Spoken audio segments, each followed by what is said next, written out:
I wanted to talk a little bit about building resilience into our training setups. There's been a little bit of discussion about that on social media, and I have a few thoughts because I often have a few thoughts about dog training. So, resilience, in my opinion, happens naturally through any clean training setup. And what I mean by that is that as we're training a dog to do a behavior, if we're progressing enough in a forward fashion and the dogs are getting enough reinforcement along that path, they will learn to forward think. If we make things too difficult and they're not getting enough reinforcement, they're not going to build resilience. They're going to come out on the other side frustrated and with a lot of questions. So I think it's up to us to recognize that our training setups are super important. If our dogs are having to make really big choices, we're probably making it too hard.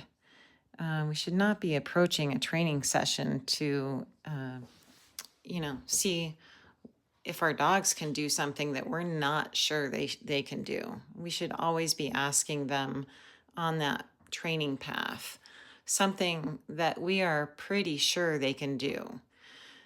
And if they can't, then we should step in and change something to help them make the correct choice.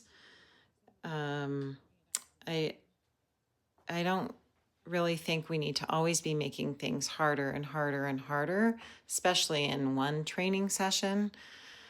Moving through making things harder and then going back and making something easy can be highly reinforcing to a dog.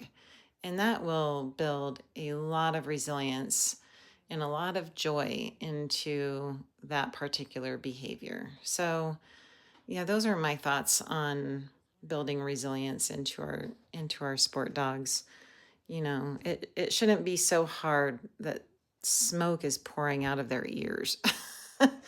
And if we're having jackpot moments, I think that's another indication that we've made things too hard for them.